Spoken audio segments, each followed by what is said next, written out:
Salut à toi futur PM, on se retrouve aujourd'hui pour une nouvelle vidéo pour préparer l'oral du concours de gardien brigadier de police municipale. On est parti immédiatement pour un cours aujourd'hui intitulé Les forces de sécurité étatiques. Donc comme vous le savez, les forces de l'ordre sont regroupées en plusieurs parties, on va dire. Il y a les forces étatiques, donc les forces de l'État, les polices municipales, et puis il peut y avoir voilà, les sécurités privées, mais bon, qui font pas spécialement partie des forces de l'ordre. Donc aujourd'hui, on parle des forces de sécurité étatiques. Donc sécurité étatique, ça veut dire la sécurité de l'État. Donc on va commencer par une définition. Qu'est-ce que les forces de sécurité étatiques? Les forces de sécurité étatiques sont des forces de sécurité intérieure dirigées par l'État. Donc on en dénombre trois. Donc la police nationale, la gendarmerie nationale et la douane. Donc ces trois institutions, c'est des institutions dirigées par l'État. On va les développer les unes après les autres. Donc je pense que vous les connaissez, mais c'est important de savoir les spécificités de chaque institution pour l'oral du concours. Parce qu'on peut vous poser des questions du style quelle est la différence entre la police municipale et la police nationale, par exemple. Donc c'est toujours bien de pouvoir répondre à cette question. Donc on va commencer justement par la police nationale. Donc la police nationale, elle est sous la tutelle du ministère de l'Intérieur. Donc la police nationale joue un rôle crucial dans la sécurité des citoyens, en particulier en zone urbaine dense. Elle est structurée en plusieurs directions centrales, chacune spécialisée dans un domaine spécifique de la sécurité. Donc police nationale, sous la tutelle du ministère de l'Intérieur. Donc elle est structurée en plusieurs directions, spécialisée dans des domaines spécifiques. Donc on la retrouve principalement en zone urbaine, dense, donc pas en campagne, en ville. Donc ses missions principales, donc le maintien de l'ordre et la sécurité publique. Elle assure la sécurité des personnes et des biens, intervient en cas de trouble à l'ordre public et gère les manifestations. Elle lutte contre la criminalité. À travers la police judiciaire, elle mène des enquêtes sur les crimes et délits, lutte contre le crime organisé, le trafic de drogue et le terrorisme. Troisième mission, protection des frontières. La police aux frontières, appelée plus communément la PAF, contrôle l'immigration et lutte contre la fraude et le trafic humain. Donc, trois missions principales, maintenir l'ordre et la sécurité publique, lutte contre la criminalité, protection des frontières. Formation et carrière. Donc, la formation des policiers nationaux est assurée par les écoles nationales de police, appelées les ENP, où les recrues reçoivent un enseignement théorique et pratique.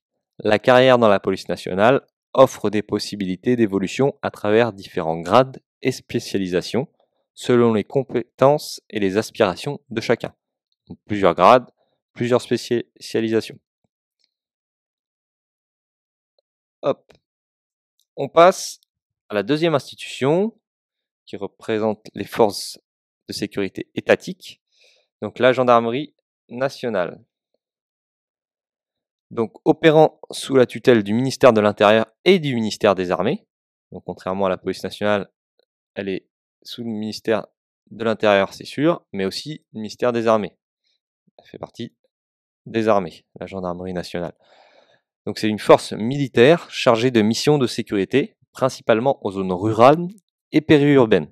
Donc cette fois-ci, c'est plutôt en campagne et les zones périurbaines. Donc trois missions principales également. Sécurité et ordre public. Elle garantit la paix et la sécurité publique dans ces zones de compétence, souvent étendues et moins densément peuplées. Donc, elle gère aussi les enquêtes judiciaires, dispose d'une branche spécialisée, la SR, donc la section de recherche, pour les affaires criminelles complexes. Et les interventions spéciales, donc avec par exemple le GIGN, groupe d'intervention de la gendarmerie nationale, qui est une unité d'élite qui est prête à intervenir en cas de situation de crise majeure.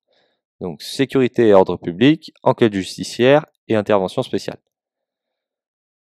Pareil pour la police nationale, il y a une formation et un déroulement de carrière. Donc la formation des gendarmes est dispensée dans des écoles de gendarmerie, où les recrues suivent un cursus exigeant avant de servir dans l'une des unités de la gendarmerie. Comme dans la police nationale, la carrière dans la gendarmerie offre diverses voies de spécialisation et de promotion, valorisant l'expérience et l'engagement. La police nationale et la gendarmerie nationale sont deux institutions clés dans le paysage de la sécurité en France, chacune avec ses domaines de compétences, sa culture et ses spécificités. Une compréhension profonde de ces forces est indispensable pour ceux qui aspirent à rejoindre les services de sécurité, y compris la police municipale. On a vu la police nationale, on a vu la gendarmerie nationale, on va voir maintenant la douane française. Donc il faut ajouter à la police et à la gendarmerie nationale la douane, un autre acteur essentiel dans le dispositif de sécurité de l'État français. La douane, relevant du ministère de l'Action et des Comptes publics, joue un rôle crucial dans la régulation des flux de marchandises entrant et sortant du territoire national. Sa mission s'étend bien au-delà de la perception des droits et des taxes à l'importation et à l'exportation. Elle inclut également la lutte contre la fraude et le trafic illicite, la protection de l'économie nationale et la sauvegarde de l'environnement. Donc, elle a également 3 missions principales. Le contrôle des marchandises. Elle assure le contrôle du commerce international pour prévenir la fraude et les trafics illicites. Deuxième mission, perception des droits et taxes. Elle collecte les droits de taxes, la TVA à l'importation et d'autres taxes applicables aux marchandises.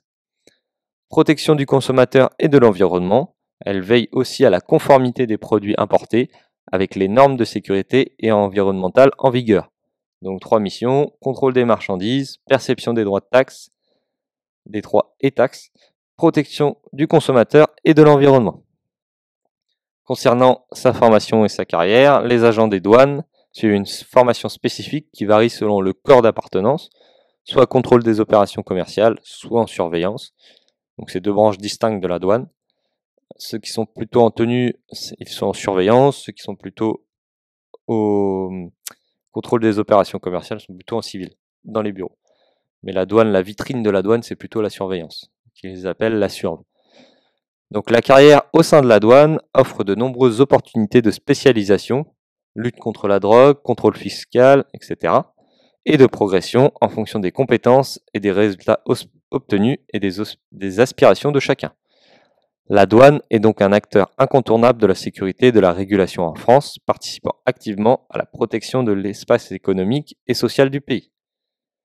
Voilà en ce qui concerne cette vidéo. Donc on a vu la police nationale, la gendarmerie nationale et la douane, qui sont les 3 forces de sécurité étatiques, avec une petite spécificité pour la douane qui appartient à un autre ministère et voilà, qui contrôle plutôt tout ce qui est stupéfiant